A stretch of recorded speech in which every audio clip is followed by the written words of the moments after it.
Let's talk about intellectual disabilities. So when you describe intellectual disability or intellectual development disorder, you have a number of categories that you have to fulfill. The first one would be deficits in intellectual functions, and these are the following: reasoning, problem solving, planning, abstract thinking, judgment, academic learning, and learning from experience. And how do you confirm this? Usually, you undergo clinical assessment and individualized standardized intelligence testing, so IQ testing. And in the previous version of the DSM, this is the requirement. So if you score 70 and below in your IQ, then you would qualify for intellectual disability. But now, in the most recent version of the DSM, this category alone is not enough. But still, it's part of what you need to have in order to be diagnosed with intellectual disability. Okay? So the second category would be deficits in adaptive functioning, which I already described in the previous video.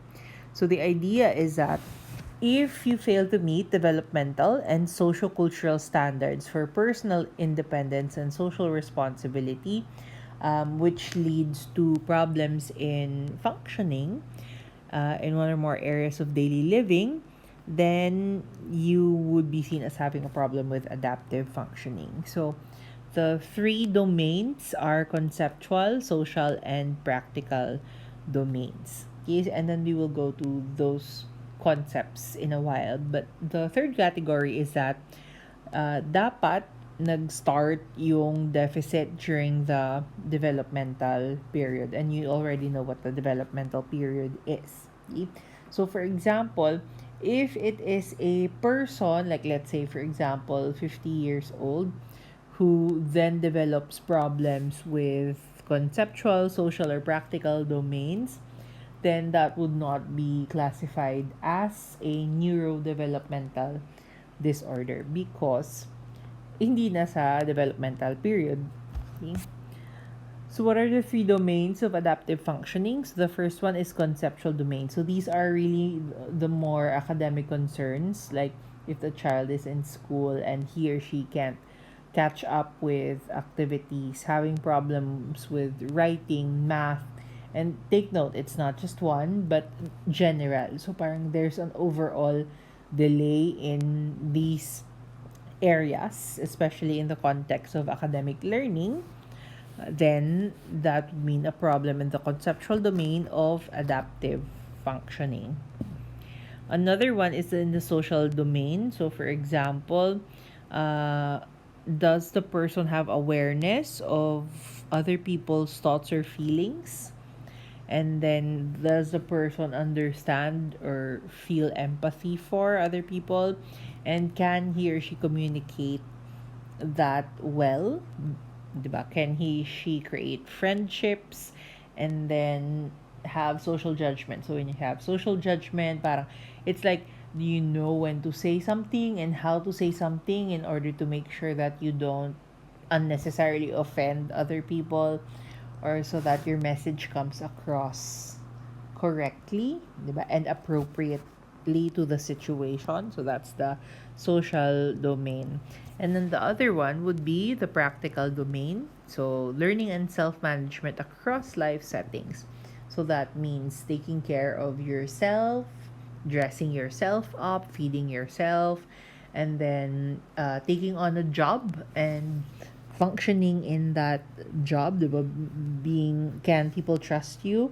Now, for example, if you have a job as a cashier, that you won't just leave the machine open, or that you won't be giving money to other people just because they ask you to, diba? In that job.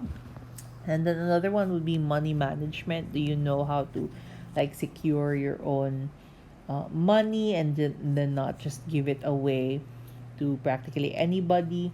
Like, do you understand that when you give money, it can't be just like, oh, puro you give out papel or you give out coins, because these things have value, different value, so on and so forth. And then also with recreation, can you perform and sustain your interests and recreational activities?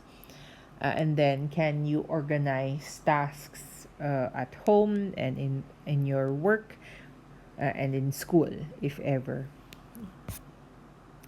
So here are the severity levels of intellectual development disorder. Why is this important? Because this will indicate the extent of the intervention and the supervision necessary na uh, ihatag or ibigay sa person. Okay, so generally, for the most part, a lot of people with IDD have mild na severity. It's typically given to someone with an IQ between 70 and 50 and adaptive functioning. So, meaning, what is the level of functioning of the person? So, it's somebody who can live independently with minimum levels of support. So, meaning, they can take care of themselves, they can go to school and perform yung typical tasks assigned to them. So maybe with a little delay, but generally nakakahabol. And then they can actually work independently. So sometimes they will need help from people, but generally they can do well on their own.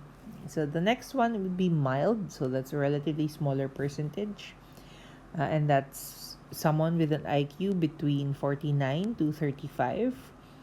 And so they can still live independently, but they will need more support, and sometimes they will need to live in a group home where they may be supervised more often, especially in terms of the routines that they have. Still, they have the capability to work and learn, just a little bit, kumbaga, slower or less efficiently compared to the those with only a mild severity.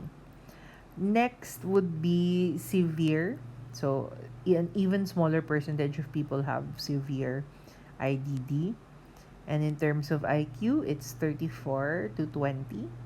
And these require daily assistance with self care activity and safety supervision because they might sometimes get themselves into trouble. So, for example, if you leave them to cook, they might not know how to handle the gas range, and so they might hurt themselves.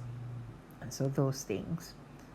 And then, of course, the last one would be a profound. So, the IQ is below 20, and these are the ones that you would really need 24/7 care. Even the most basic functions might be very difficult for them, such as things like bathing themselves or feeding themselves might be very challenging. So they will need support all the time. Okay? Now, what if, for example, a child fails to meet the expected developmental milestone? So, for example, delayed ang language, delayed ang other intellectual abilities, uh, but uh, there is no means available to for that child to receive comprehensive clinical intelligence testing. Okay, so what happens is if there is an obvious problem and obvious delay in the developmental milestones pero walang chance mabigyan ng formal intellectual assessment yung bata, then the person is not given the label intellectual development disorder. Instead, he or she is given the uh, diagnosis of global developmental delay. However, that has to be reassessed because it might be, for example, it might be that the child then catches up sa developmental milestones, and then that means he or she no longer qualifies for a global developmental delay diagnosis. Okay? Or eventually, if the person gets the chance to be formally assessed, then it can be determined if the person does qualify for intellectual developmental disorders. The next one would be unspecified intellectual disability, and this is reserved for someone over the age of 5 uh, when hindi pwede yung typical na assessment methods because, for example, the person is blind or has had prelingual deafness, so meaning the person is not familiar with spoken language sounds and cannot, of course, perceive spoken language sounds. So if you think about existing mental ability tests, a lot of them are heavily dependent on our ability to see and our ability to hear, because they're often presented verbally or in pictorial form to people. And so it would be pretty difficult to find a test that would strongly be able to, and comprehensively be able to measure IQ or mental ability, okay, for those with specific physical na ano abilities. Okay, so yeah, so in cases like that, so really when you have no other option to measure their intellectual functioning, then they are given a diagnosis of unspecified intellectual disability. Nevertheless, you would still need to reassess after a period of time. Okay?